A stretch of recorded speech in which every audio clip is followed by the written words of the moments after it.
Hey everybody! So today we're back with Selene Apoptosis. This will be the third part in a series of streams I've done now, where we kind of delve into this game because I'm becoming super obsessed with it by the day. If you're interested in picking it up, you can do so on Steam, and it's a free game, and I believe there are some supporting things that you can get, like the art book or DLC to support the creator. I really would encourage that. This is a really good game if you like mystery, thriller, a little bit of jump scare here and there. Um, but it's been very well rounded and really good.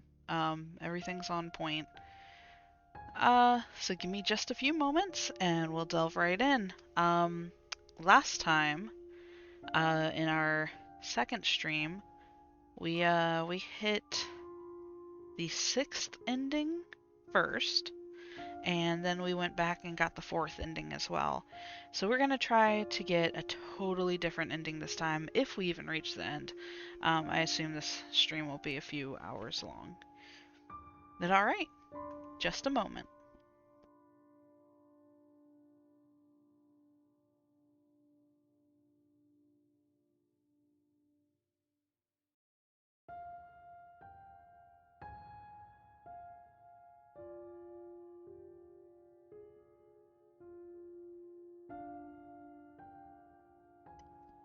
Alright, let's get started. Let's see. We'll load a save file. Last time, I want to say we were covering kind of these bottom save files here, and then I discovered later on that we have a ton more save files. I thought we only had these six in the get-go. But I think I'll go back much further back than we did last time. And I'm thinking I want to click this one right here. Bitterness or happiness? What was the context here? We were petting her, and I think this is where she might have told us her name, or maybe right before. And I want to say last time we picked happiness. Right off the top of my head, I'm not sure I remember the context for this one, so you might have to go back. I believe this was the first stream that I did. But I think this time we will do bitterness. I think this is supposed to be a response of our general feelings on whatever it was we were talking about at this time. Oh my god. We really started off with the face, huh? Alright. Don't mind me. I'm here to collect the tomato soup. Alright, it doesn't matter that much. I'm happy to have you back. Oh yeah, we had asked her why she left, because she left and then came back through the window. And I think that response was happiness, that she's back, or bitterness that maybe she wouldn't respond to why she left. After all, there was no point in his grudge from the start. Nobody gains anything by holding on to small grudges and staying blind to what they really feel. He wouldn't have won anything. It's not a damn lottery. Hopefully this music isn't too loud. I'm trying to keep the volume up because some of it is voice acted. The cat rubbed against his arm again. He put the book down and gently placed her on his lap. The locket around her neck, unexpectedly cold, touched his skin. Then he got a hunch. Did you go home? I have no home. Well, someone must be caring about you if they put that collar on. Sometimes a collar is just a collar, don't you know? This time it was him who stayed silent. The cat buried her head in his stomach. Want me to take it off? No. It is mine now. Besides, it's easier this way if I catch someone's eye on the streets. He nodded because, if you think about it, that really was a reasonable choice. The cat's fur was thick and smooth, very pleasant to the touch. He wanted to bury his face in it, find out what it smelt like. I'll turn the volume back just a little bit more, just in case. What she smells like. Do you have a name? Of course. Everything has a name. And what's yours? The cat looked at him carefully with her bright yellow eyes as if saying, take a guess. But she didn't actually say anything.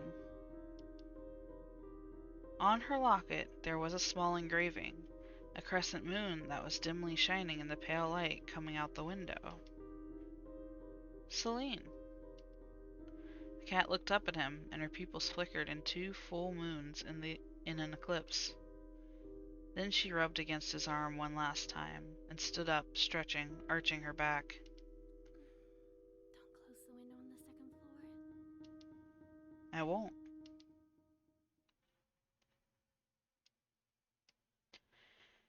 She left, but the name stayed with him, in and around the house.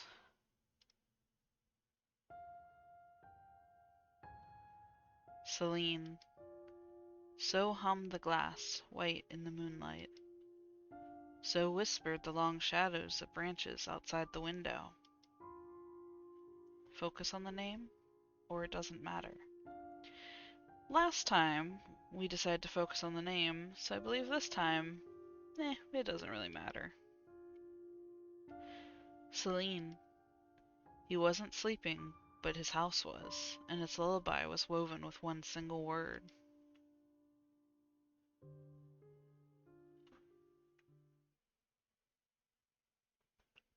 He had a suspicion concerning rats for a while already. At times something scratched inside the walls, and he became sensitive to such things when he could not sleep for a long time.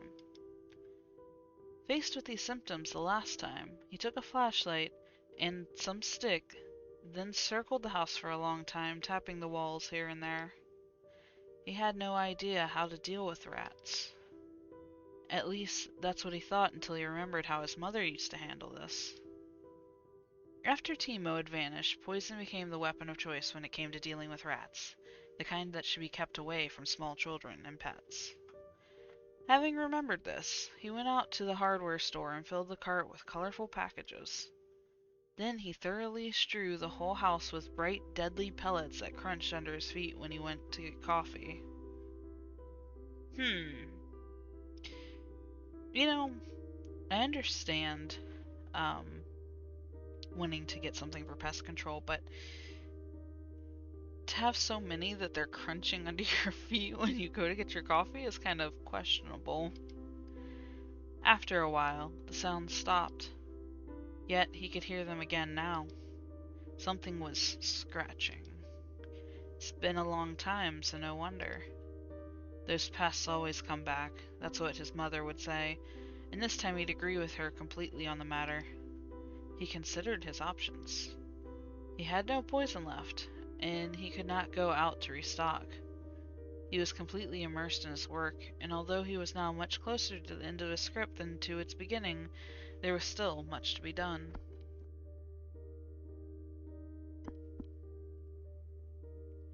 Although he couldn't sleep, he could still work, and it would be stupid to lose pace just to go shopping. Besides, he now had a cat. He didn't really own her, of course, but she came to see him, and he always made sure that she ate well. He had to care about her safety. So, no, poison was not an option. Of course, he considered asking the cat to do the job, but every time she came, the thought completely vanished from his mind. They had other things than rats to talk about. It should be a question as to why you're talking to a cat. He told her a lot about his work and sometimes read what he wrote. The cat rarely gave any comments, but never refused to listen. He liked that about her. Not only that, of course. Take her scent, for example. She smelled of warm fur, dust, and something sweet. This may sound simple, but the smell made his heart ache with sadness and unbearable love. It was the smell of warm June night in which Timo had vanished. and also many, many beloved cats before and after him. This cat, however, was special. He could feel it, although he couldn't articulate, couldn't find the right words. What a writer you are if you can't find the words. That's what he would say if he was talking to himself. But he never did such things, even if he couldn't sleep for a long time. At least you can work, said the computer screen, flickering in the dark. But he couldn't, as at that very moment he heard the thing again. Oh no. Something scratched, and this time the sound was different. He swung around and looked behind him, then swallowed hard, staring into the darkness. Suddenly his head cleared up. I'm not. I hate this music, it's just making me more tense. Something is coming, said the computer screen. Careful, said the flat white ceiling lamp. It should be downstairs, said the crumpled bed. Downstairs. The first floor was dark, veiled in slumber, just like the rest of the house. There's no point in turning on the light if you're going to stay in the same room, typing all night, and all morning, and all day, and all next night too, unless, of course, the cat comes. And even if he had to go out, he knew the house perfectly well, even bonded with it. He needed no light to get anywhere he wanted. That's why he won't turn on the lights, so the one who scratches wouldn't know that he knows. He decided so as he went down the stairs silently.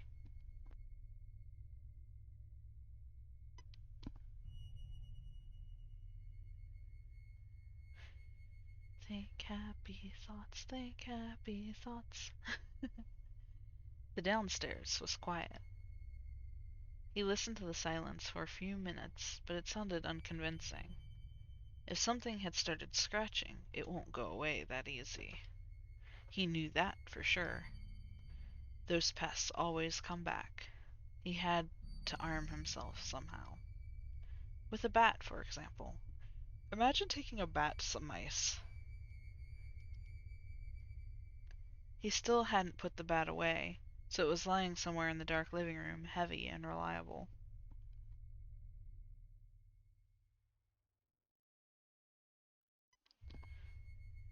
All he had to do was to reach it before the one who scratches gets back to his work. As he passed the kitchen, a prickly shiver ran through him, as if somebody was looking at him from the darkness of the room. Or was the room itself watching him? Either way, he knew better than to turn and peer into the dark maw of the entrance. If he does, if he dares, something will come out. Something he doesn't want to know about. He found the bat under the dresser, and just in time, because the next moment he wouldn't have been able to move. Oh gosh. I hate this. I like this game so much, but this is gonna startle the fuck out of me. Oh my god. Something was scratching in the walls, a new, disgusting sound that has nothing to do with rats. To be more precise, this new sound could not have, anything to do with any living being. Skreek, skreek, skreek. A painful spasm passed through his body. He crouched as if someone had hit him in the gut, and then he did something stupid. Stop it!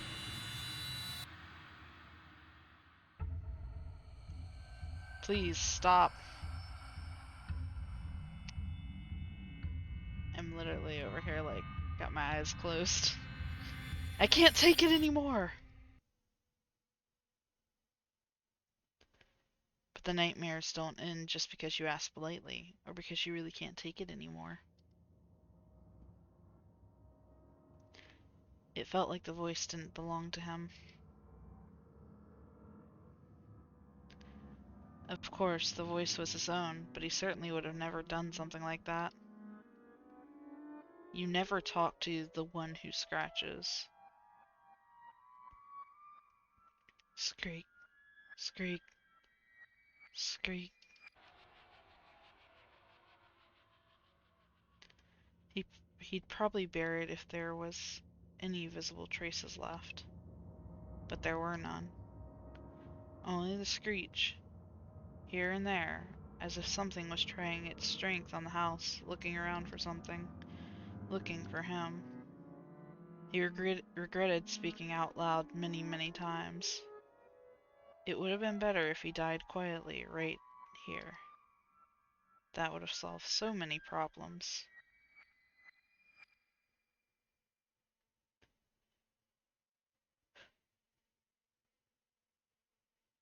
I can't deal with this. I was reading that with one eye open, like, I didn't want to look. He was leaning against the back of the sofa and quietly whimpering when it went silent, as suddenly as it had begun.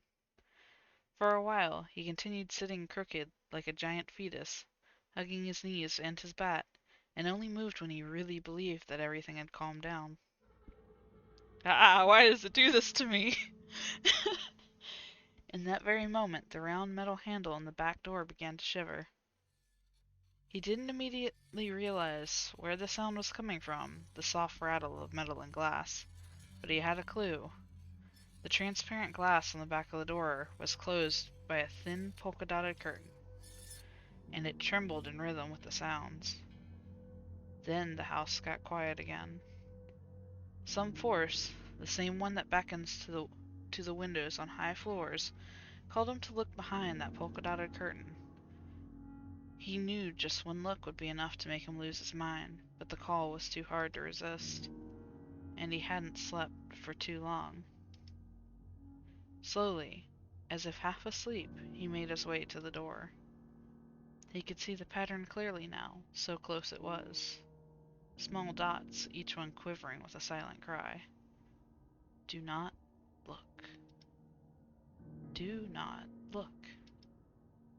Do not look. You don't have to tell me more than once. I ain't looking, okay? He yanked the curtain aside and stared into the darkness with the eyes of a man facing a truck moving at full speed. Of course, there was no one at the door. After that, he decided to always keep the bat nearby. Achievement unlocked, just a scratch. Oh no, not you again. You never got over it, did you? Got over what?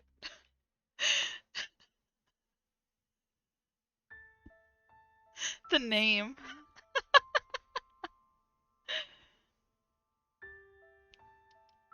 The cat was lying on his lap. It had been a long time since their last visit, much longer than he would have liked. I don't know. Something is happening to me, and it's not insomnia. As if I'm missing something. As if something is missing inside of me. And I can't explain it well enough, but maybe you know what I mean. The cat was staring at nothing in silence, something only cats can do right. Do you believe in ghosts? Why would you ask? I think I've run into something I can't quite explain. The cat was silent for a while. Maybe.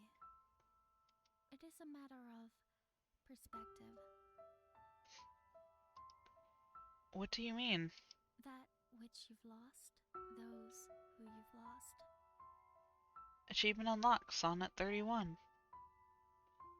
The number gets bigger over time. The struggle is not to become a ghost yourself. Before time, I mean. Something tightened in his throat. I didn't want to upset you. I really didn't. I don't want to lose you. Is it possible? The cat looked at him for a long moment, and her pupils, unusually large, looked as black as the moonless night. Scratch my ear, alright? I'll sing you the best song. I like all your songs. I know, but I'll sing the best one. He ran his hand through the warm, thick fur that smelled of dust and something sweet. The cat was smiling at him, lying in his arms. He could feel, with all his being, the vibrations of another, very different world as they were lulling his body.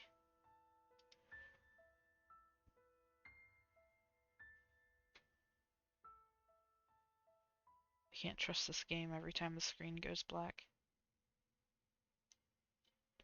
Oh, hey there. Sorry. I've been kind of reading the game here, wasn't even paying attention to chat.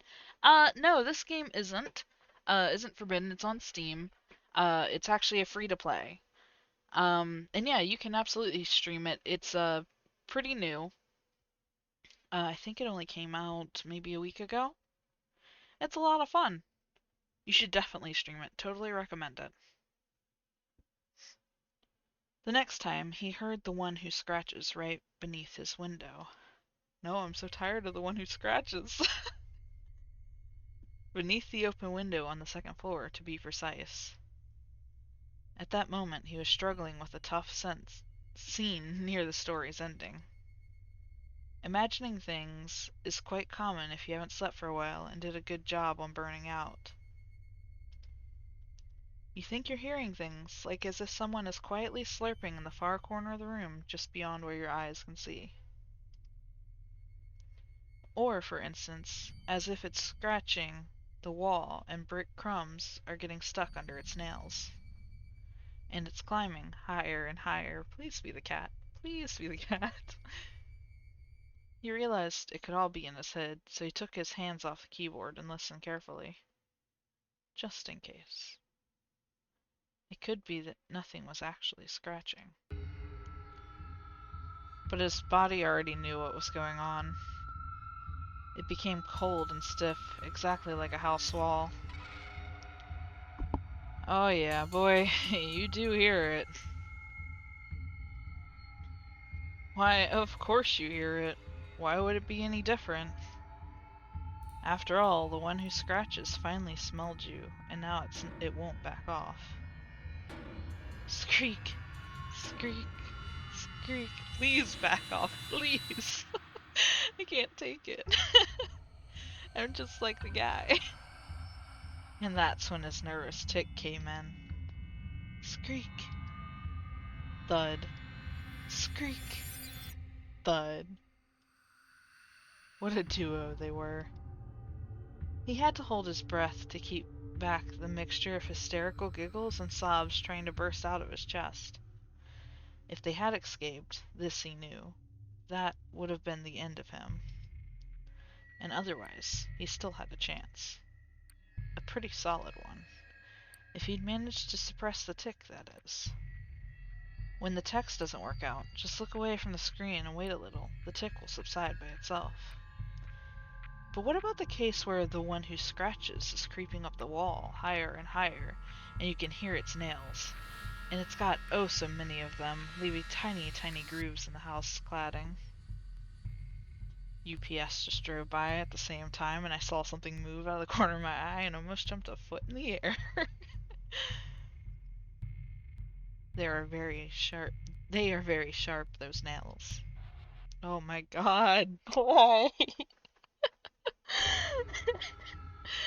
Skreek, skreek, skreek. His mother always had fitting prayers ready for every occasion. But this time, this wasn't a right moment to think of it, as he had to try to do something. This time, even his mother would have been taken by surprise. She'd probably had to consult a neuropathology forum, as this case sure needs a professional's opinion. Something like, "Greetings. My boy hasn't been sleeping for a month or so, and, it already started to get out of hand. He sits in a dark room all day, writing his stupid scribbles. I don't know why he got it into his head that he can write, because after all these years in business, he still has neither a name or connections. You know what I mean? Hey, you know what? I kind of take that personally as an artist who has no name or connections. And besides, as she was always fond of embarrassing him before getting to the point. Besides, he's got an awful nervous tick when the one who scratches crawls up his window to scratch a hole in his stomach. What prayer would you find appropriate for this occasion? What prayer indeed? He's not really going to hit that thing with a bat, is he? My boy won't hurt a fly. He has no guts for it. The first thing he did when the daze had worn off was grabbing the bat. He then pressed himself against the wall by the window, and that was all he could do, for the nails were already scratching very close to the sill. Skreek, skreek, skreek.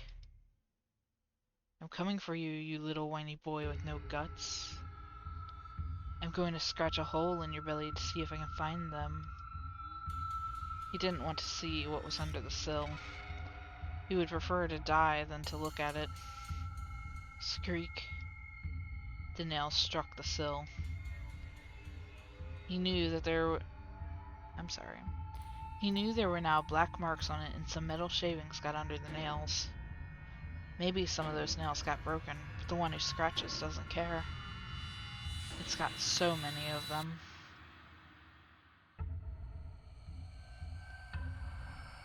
He stared straight ahead. His teeth were clenched, and the saliva bubbled at the corners of his parted mouth. He was weeping without a sound, choking on a silent scream. He wasn't really going to hit that thing with a bat, was he?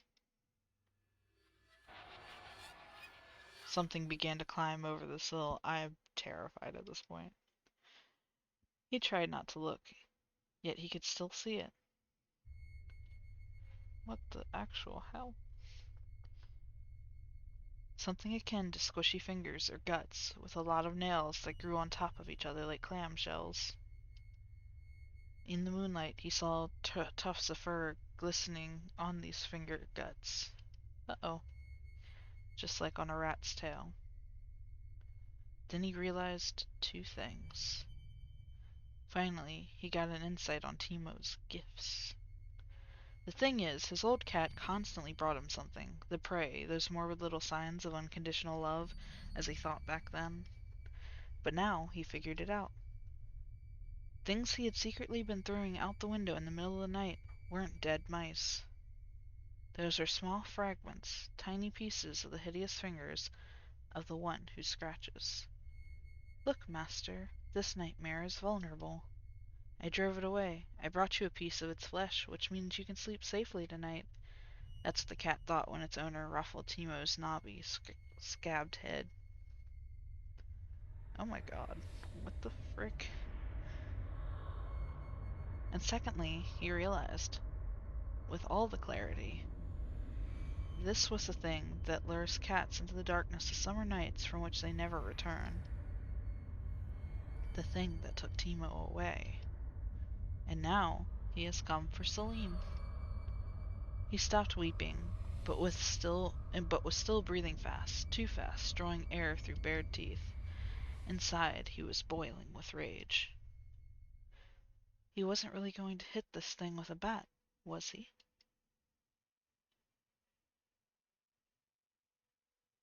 He was.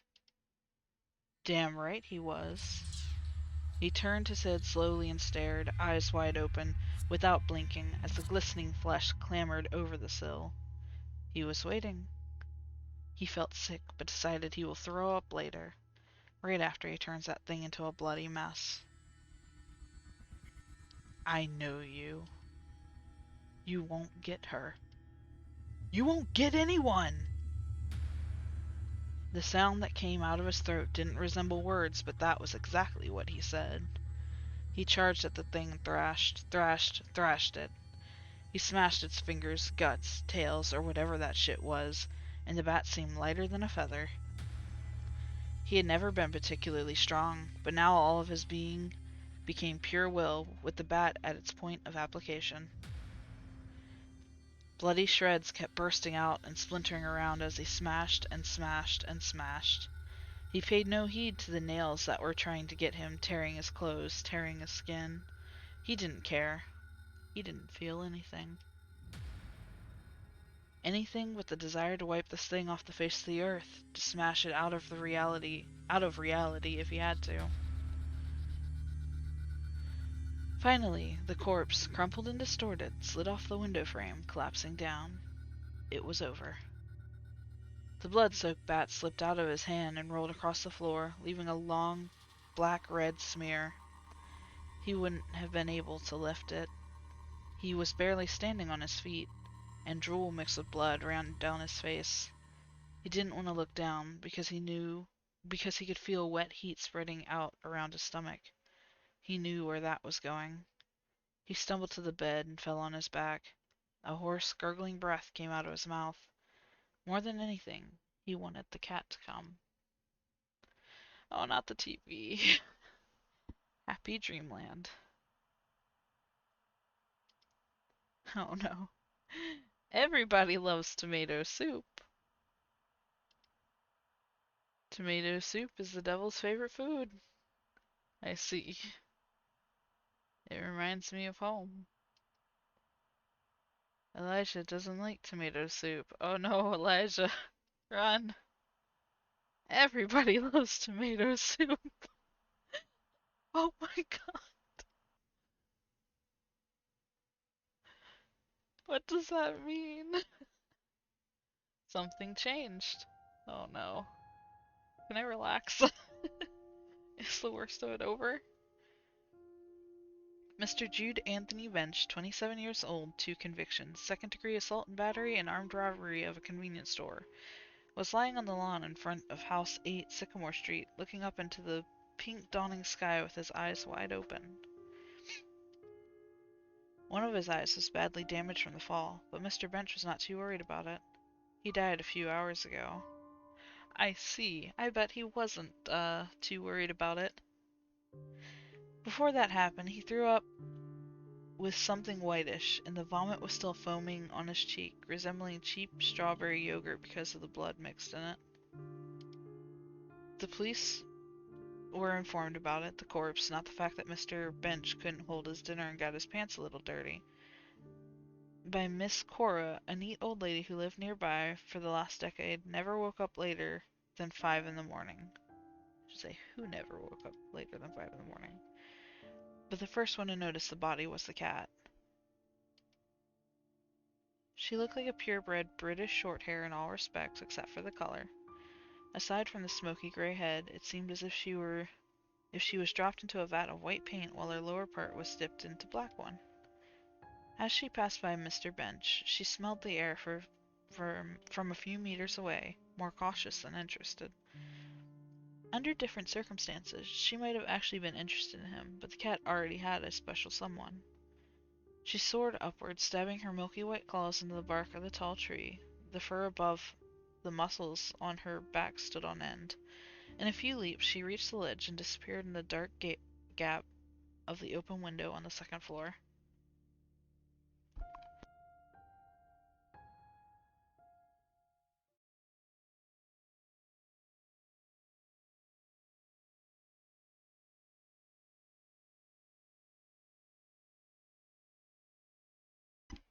He could barely breathe at the time, but when the cat came back, he felt better.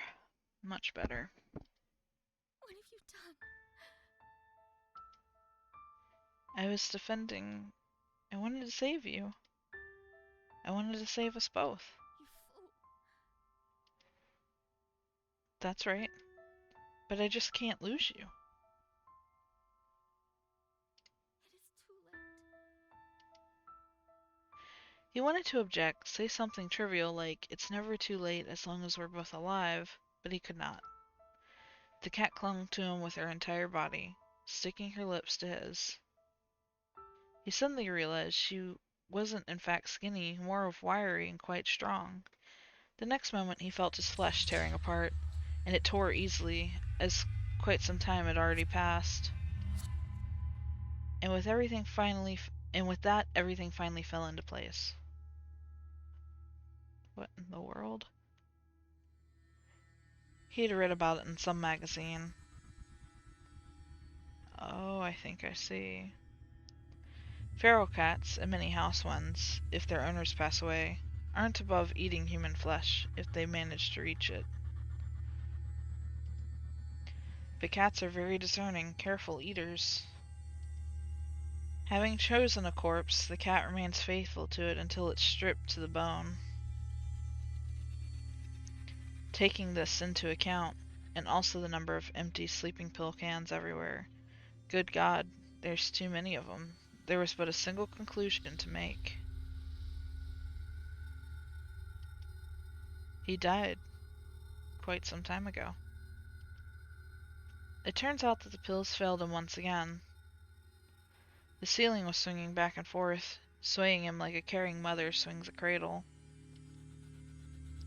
That's when he finally noticed that it was the kitchen ceiling, and he was not lying in bed, but on the floor.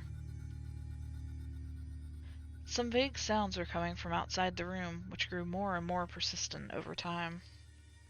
If he knew about Miss Cora's peculiar discovery, he would have probably guessed that the police were already breaking down his door.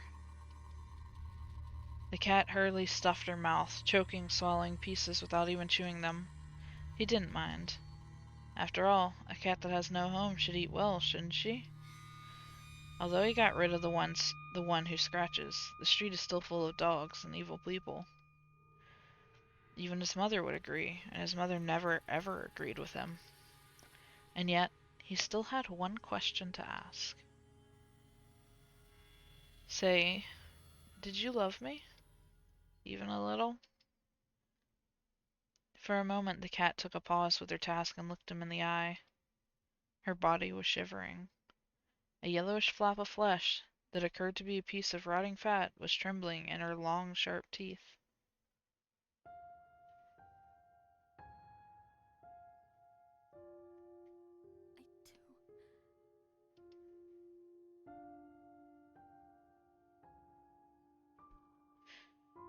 He breathed in her scent for the last time, the smell of fur, dust, and something sweet. The smell of carrion.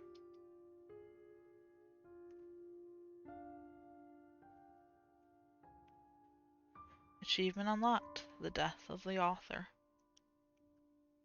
Ending 2 out of 6. Let's go! Oh my goodness. This has been something else. Uh, do we go back to the last choice? I don't know where we go after this. Selene.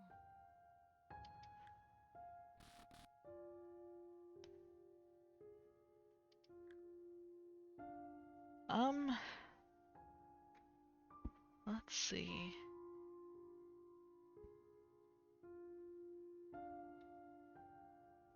I guess we're right about here. So this one, when she first came to the house and we let her inside, we were given the option to bathe the cat or doesn't matter.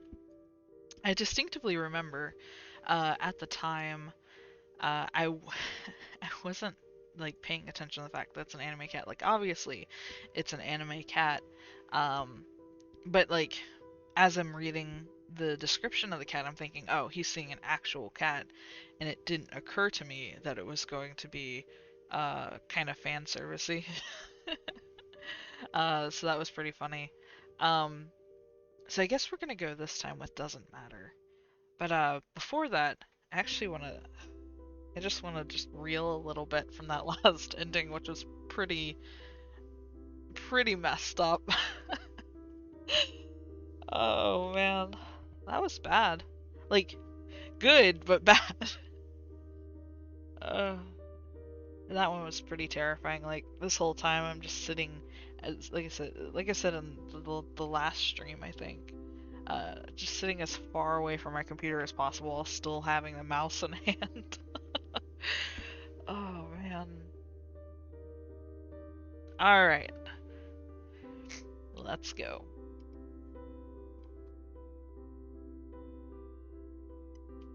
Never mind. This can wait. The cat's fur wasn't very long, but it was fluffy enough to hide her silken sides. He was once again surprised at how skinny she was. He was even more surprised when he noticed a collar with a small locket. So, you do have a home. In this case, you also have some shitty owners, I must say. The cat curled up on a wet towel in his lap, slowly dozing off. Actually, now that I think about it, if he had died, like in the last ending we got, if he had died a while ago, I wonder what the time frame was for the cat to come back, the dead body being, like, laying in the yard. Like, oh my goodness. Alright, now I gotta focus. The cat curled up on a wet towel in his lap, slowly dozing off. He could feel that familiar lulling vibe emerging inside her. Suddenly, he put the towel with the cat on it away. I should get you some food. Let me see what I have. He got up, with just a tad bit difficulty, nothing he couldn't handle. Still, his body felt unusually heavy and unwieldy. He had to give the cat something to eat. He would lie down afterwards, and then, hell, maybe then he'll sleep. Maybe he should have gotten a cat for much earlier. A ball of fur with a pair of moon eyes and a velvety voice I can always negotiate with. And that's about it. That's kind of funny. He could have avoided all the suffering if only he had had a cat.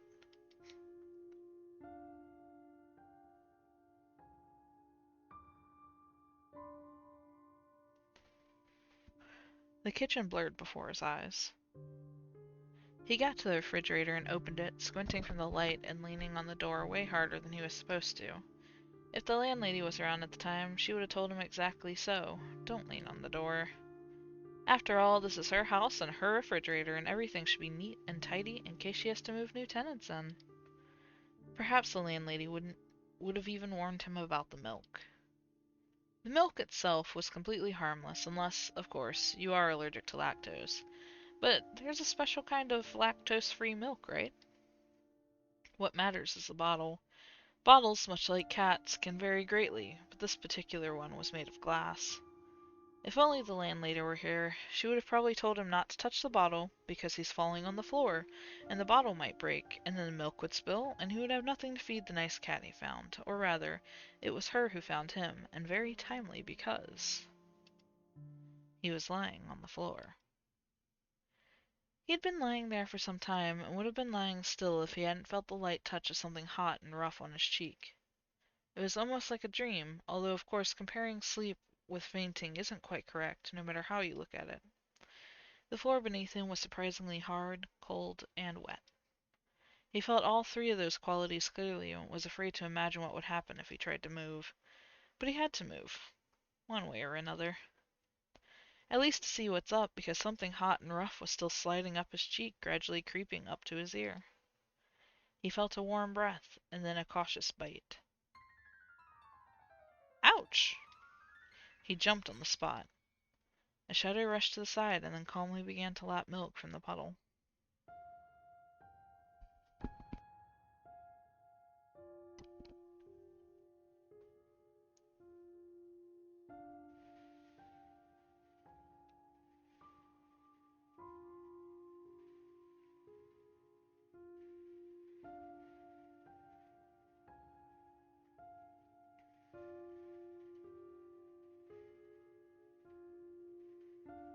The cat. What are you doing? The cat looked at him briefly and licked her lips. No need to be this dramatic. You were lying around idly, and you're not even a cat, see? Besides, you're soaked in milk. Well, you're right. I let you down and had to get my punishment. I let myself down, too. Good lord, now there's cleaning to do until the next advent, like his mother would have said. I'll go get the rag. Stay here and don't ruin what's left of the kitchen while I'm gone. The cat watched him go with a skeptical look. Aren't you the one who's been causing all the trouble so far? When he returned with the bucket, the cat was gone. Oh, not this again. The theater of presents How to Bake Blank. So we have been through these parts before. In the kitchen, something exciting is happening. Take blank. You will need a blade. Did you take the pills? Scratch out the entrails. The Egyptians widely used honey for embalming and preserving food. Later, their recipes were adopted by the Greeks. Also add a teaspoon of apricot jam, a walnut, and a little cinnamon. Before baking, put a teaspoon of butter on top of blank. Microwave for 5 to 7 minutes at full power. Don't listen to them scream. Bon appetit!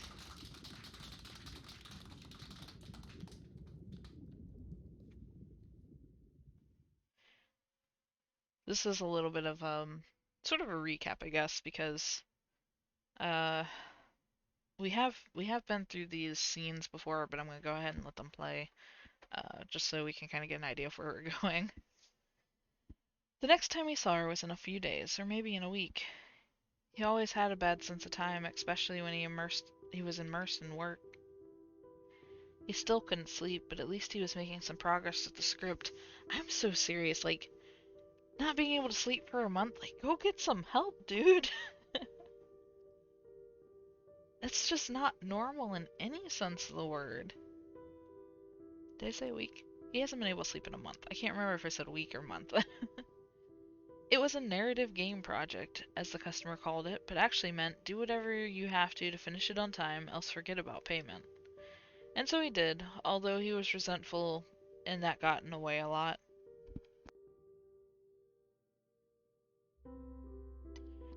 The reason of those feelings was the cat. He knew how stupid that was, but he couldn't help it. He forgave her for the bite almost immediately. That wasn't the thing. He was bitter about how the cat ran away, despite him trying his best to take care of her. She was nowhere to be found in the house, so he immediately thought about the open window on the second floor. Maybe he should have closed it. He dwelled on the thought for a while. He even approached the window at some point, but in the end he decided not to do anything about it. Alright, I know I literally just said that we were actually going to recap, but I'm pretty confident that the next question they're going to ask us, or the next decision we have to make, is actually the last one we just did. So I'm going to skip to C. Bitterness, happiness. Yeah. We're actually, I don't know why, but we're going to watch the TV program, I guess. How to make the tomato soup. Because right now we still got, assuming there is an ending 1 through 6, we have 2, 4, and 6 done. So that leaves us 1, 3, and 5. And I'm just not sure how to go about getting those endings. So we're gonna mess around with some stuff, and I don't know if all the endings come from questions, or I haven't figured out this whole TV thing that you get clicking the TV program button. There's another button here. I'm not sure what that is either. So, how to make tomato soup. At some point, they had to remove her fingernail, an accident at the factory. I'm not okay with this. Oh gosh. She got lost. It's legal, but it's painful still. Devil comes from the little cracks. They don't tell you at school.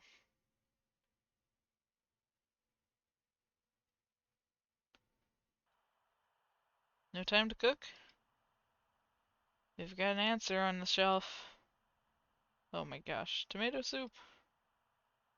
Made from fresh tomatoes and oh wait. I wish you'd never been born. Oh no. Made from fresh tomatoes and oh gosh. I remember her face. Do you? Because apparently the TV doesn't.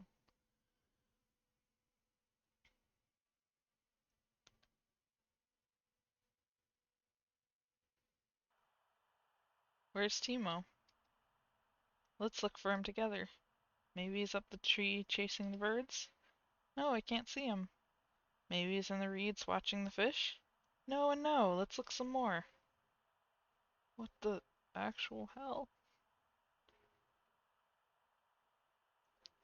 Maybe he's on the roadside under the blue plastic bag. No!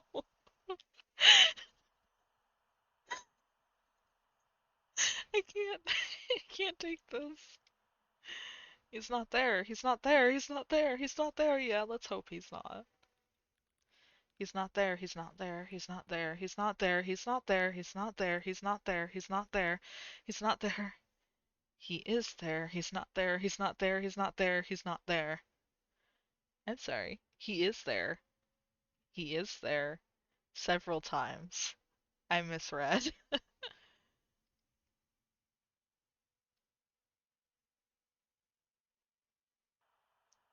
The conditions of love. What have you done? I wanted to save you. I wanted to save us both. You fool. That's right. But I just can't lose you. It's too late. It's never too late as long as we have each other. Oh, Elijah. The conditions of love.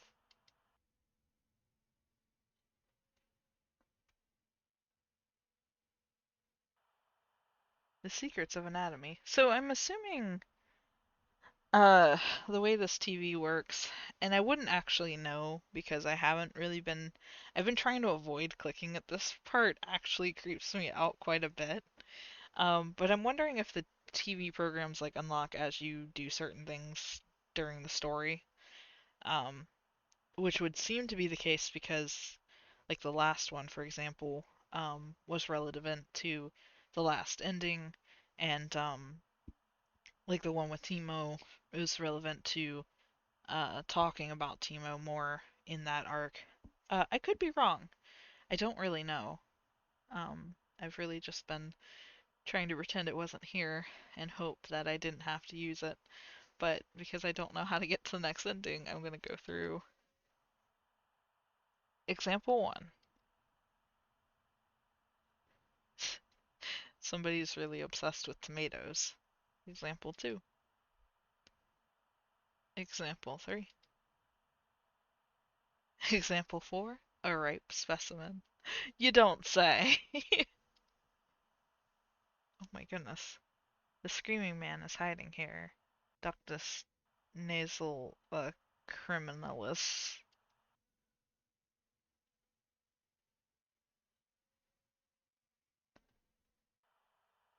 Happy Dreamland. That's the other thing, is I haven't paid much attention to this for a while, so there's significantly more than the last time I clicked on it. Mary is a lamb. Johnny is a tree. And who's a little liar? Hajela.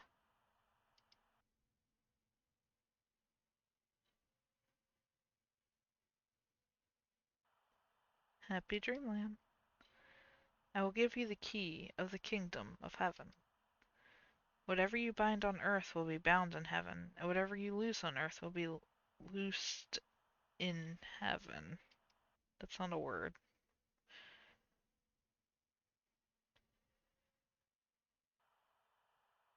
The Hans and Sam show. Oh my gosh, what does that look like? Or I should say Hans and Sam. What do you do when you feel lonely? I don't feel lonely. What do you do when you feel lonely? I don't feel lonely. What do you do when you feel lonely? Something bad happens if you ask me again.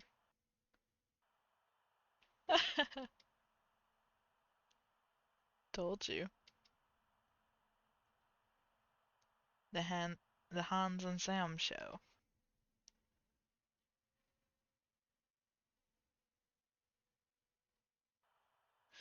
Blue Lights Hotel.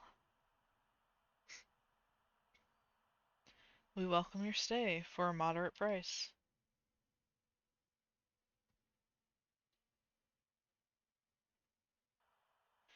The light from a single source is split with a half-silvered mirror.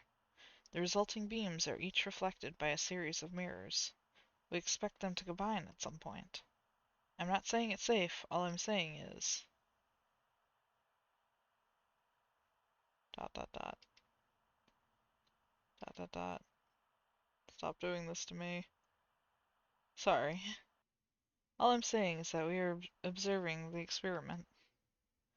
What was that supposed to be? I know it was a boat, but like, what was the point? Can you stop already? Happy Dreamland. Fear not the devil, but the God, for he walks among us and his eyes are hungry. Totally happy. Totally a dreamland. There are mirrors behind mirrors and doors behind doors. Some of them are not like the other. Okay. Midnight TV. Science for kids. Love. Learning the fun way. So this is... I'm assuming...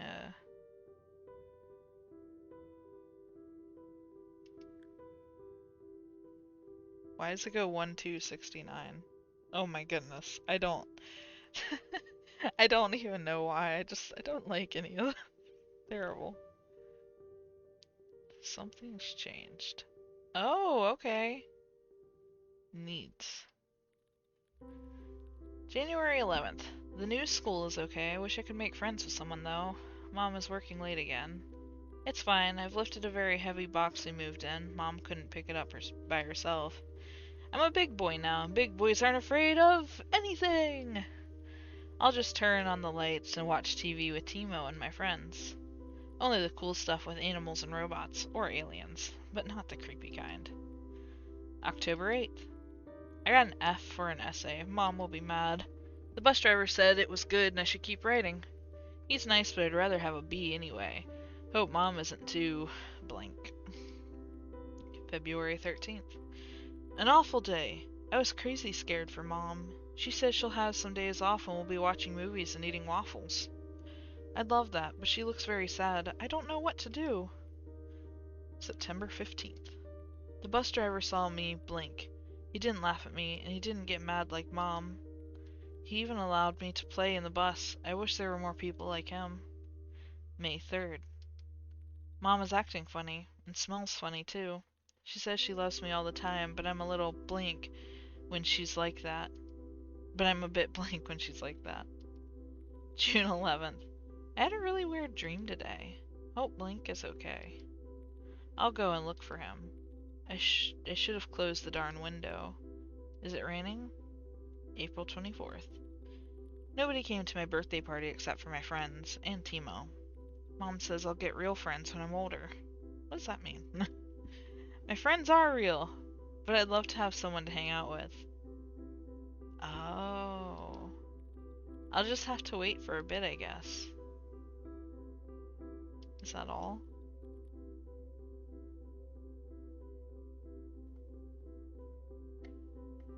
Wait. I'm so confused now. Why? Oh, wait. Is this, oh, okay, I see. So this is all, uh, exactly what we've gone through. So if you missed any text, you can come through here and read it. That's neat. Okay. Oh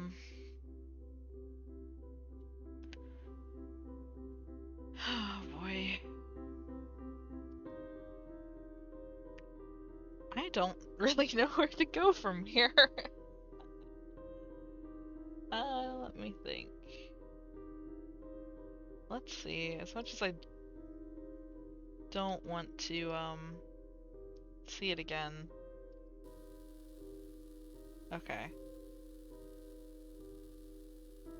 It did change. I hate this. I'm so scared. I believe we have met before. Alright, doesn't matter much. I'm happy to have you back. After all, there's no point in this grudge from the start. Right.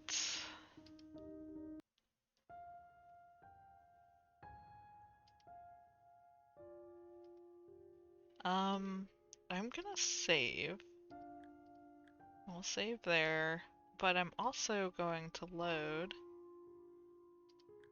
because it recognized. Okay, so I think it says the same thing each time. That's interesting. I like that. That's really cool. Where do we go from here, guys? Um, hmm.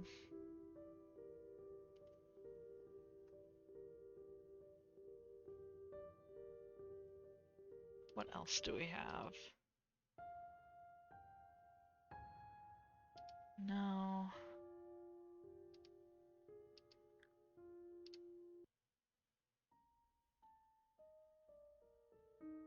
Did I already? Ooh, more TV programs. Okay, so apparently I've missed a lot of my. If it's all based on where you are in game, then yeah, I've missed a lot of the like text and TV programs, I guess. Hope. And so I thought if I go brunette, I can believe those hairs are mine. Hope slips. Oh no, this is. Ah, I see. This is where we stopped. So this will tell us what happened right before we went to go make these decisions. But let's, as much as I don't want to. Why is there... Okay, I guess we watched the TV program. That's right, because this is a previous save file, so of course anything during this save file that we still hadn't looked at is why we had the little red dots up top. I can't remember if we came up with a lie. Oh, the hairs. That's what you're talking about. I mean, I don't mind, but you sure you want to change the color just because of a delivery guy? Alright, looks like we're down a different path. I'm pretty sure I haven't seen this text before. So, what happened here, before we continue, um, was you focused on the name, Selene, and you messaged this guy Ethan about it. You know him, um, and he should know the significance of this name because he works with mythology and things like that. Um, and he gets really fixated on this question, what is Selene? And he doesn't want to give just a shoddy answer, even though he's not getting paid for it, and that seems to really bug him. So through the process of trying to find the answer, him and his, I believe she's his wife, Hope, are kind of going through a little bit difficult period between the two of them. And here, she has come to you about the fact that she's found dark hairs all over the apartment. Um, and so this is where we're picking up. So now this route, before in a previous one we told the truth about it. This time we're going to lie. You sure you want to change the color just because of a delivery guy? She mentioned wanting to change her hair color so that she could believe that those hairs were hers. Basically, accusing you without accusing you of cheating on her. A delivery guy? Yes. I sometimes order food. I've had a lot of dark-haired delivery guys lately. Fascinating. And what were all those delivery guys doing in our bathtub? What were the delivery guys doing in our bathtub, Ethan? I don't know. I don't know, Hope. Maybe I got distracted. A couple of times, maybe. You know, if I get a call from the agency, I switch immediately. Hope listened to the explanation with unreadable expression. At least that ghastly smile was gone. Ethan felt a bit better. Maybe the carrier was prowling around the apartment while I was distracted. God, why didn't I think of that? Maybe that's why my stuff keeps disappearing. Who knows?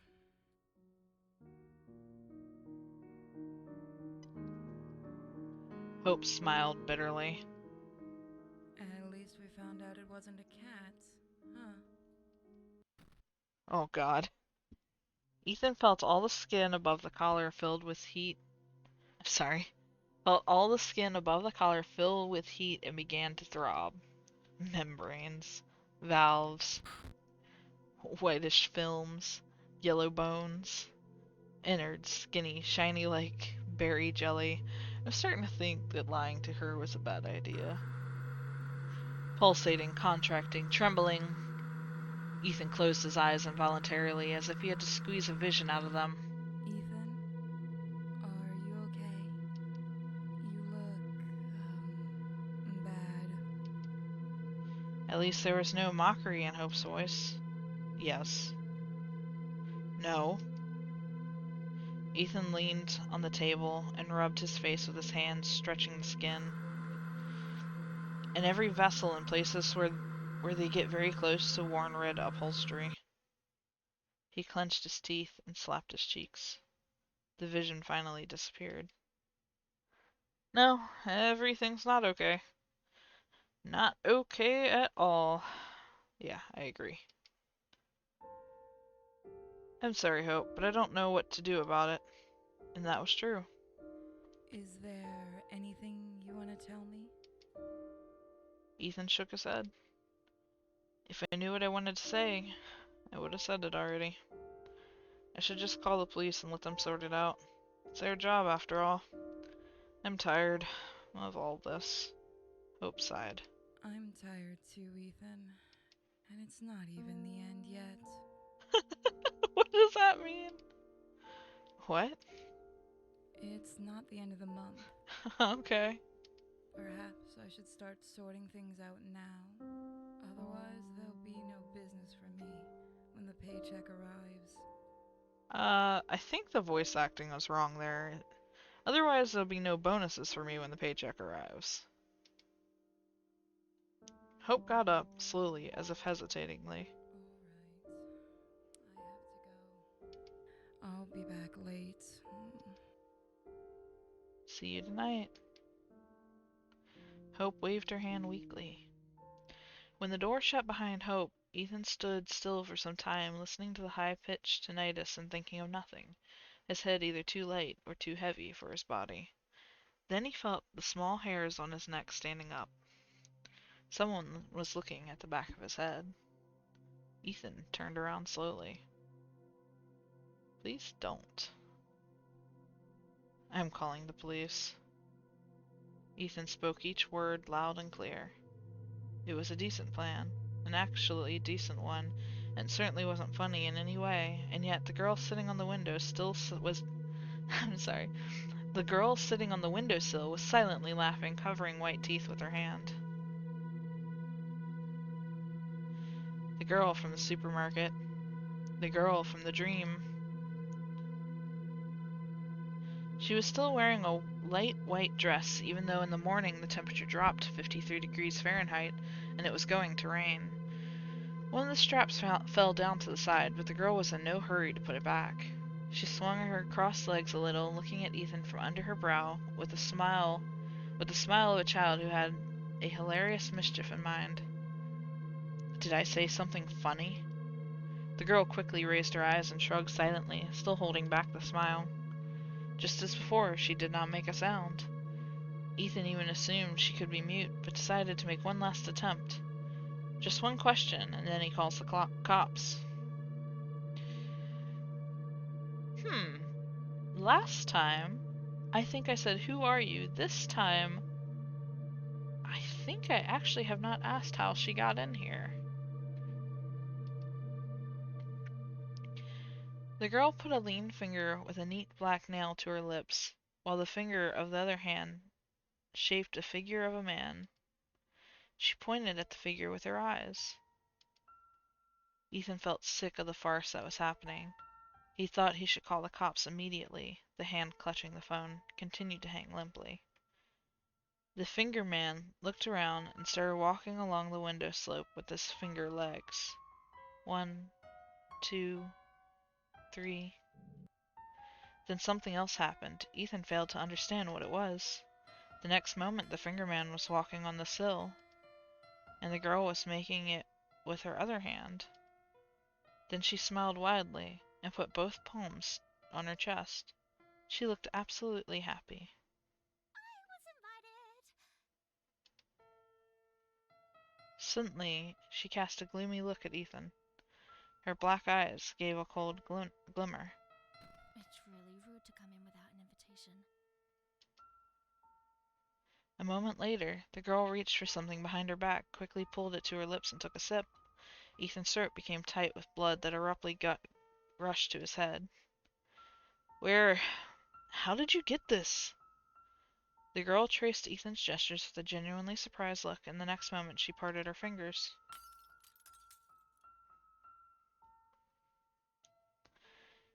Hope's huge, colorful cup, the one they had just got at the store, tinkled hurtfully as it struck the floor and then shattered to pieces. Just like that, there was a brief moment when the cup was lying peacefully on the floor. Ethan got enough time to hope that it would endure the fall. And then the fragments burst everywhere at once as a furious white light broke from the inside. But no, that was milk. Just some milk. You shouldn't have spooked me, you know. Now look at what you've done. The poor cup is so broken. So many eeny, meeny, tiny pieces. There's no way to mend it at all. Ethan was suffocating. What the hell are you doing here? What do you want from me? The girl bit her lip and twisted a fallen shoulder strap between her fingers. The top of the dress slid even lower. Do you want me to leave? But I may run into Hope. Alright, so we have already been through this. Yeah, this is where she sees Hope and puts herself in the window so Hope can see her.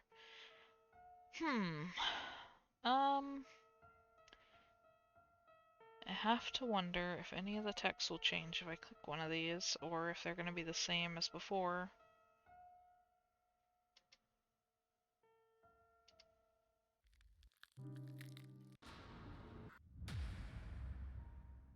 We're gonna find out, and it seems like we've been through all of this.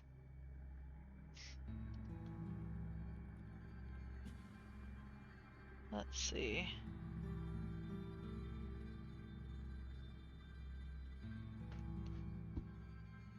He didn't know if it was related to the work he was doing. He didn't know how to drive away what had settled in his house. He only knew that something enormously hungry was looking at him from the darkness. You know what I mean, right? Ethan knew. By the time he finished reading the letter, Ethan already knew what he should do.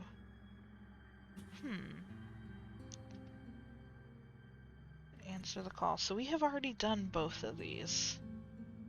And I believe both of them lead to ending 4 and ending 6 respectively.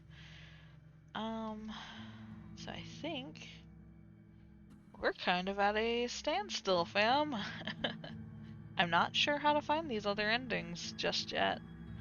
But the stream has already been an hour and 13 minutes, so maybe what I'll do is I've kind of had enough terror for today. I might play around with it some more off stream, see if I can figure out maybe different paths that I haven't gone down, or perhaps next stream I will just start over completely. We'll just start from square one, see where that gets us. But we'll figure it out. For now, I think we have spent enough time kind of going and trying different things to get the next endings to pop up. Assuming again that there are 1 through 6. It did say the first one we got was 6 of 6. I'm under that impression. It might just be for next time. You guys should definitely let me know what you think. I've really, and I will continue to say I've really enjoyed this game a lot. As terrifying as it can be, the mystery just keeps drawing me back to it. And there's definitely, like, if you look at the TV program here, there's definitely things we haven't gotten. So yeah, I will absolutely be back here in a few days to figure out what exactly we're missing now that I feel like we've gotten kind of the at least half of the story, I guess, if there's what 3 endings that we're missing. But yeah, so you can reach me via Twitter, Insta, ArtStation, YouTube, and as you can see, I'm on Twitch. Um, so definitely, you can shoot me some messages, do whatever to let me know how you're feeling about this, and if you have any pointers on getting to the next endings, definitely let me know, because sometimes I'm a little uh, dumb about finding these kinds of things. But I hope you enjoyed it. Oh my gosh, this music is obnoxious. I mean, I love it, but it's loud. How do I go back to the main menu?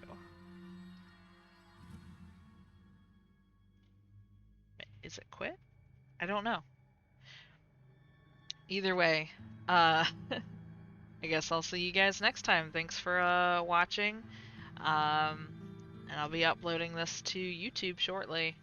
Definitely keep an eye out for part 4. Uh, for now, over and out. See you later. Bye bye.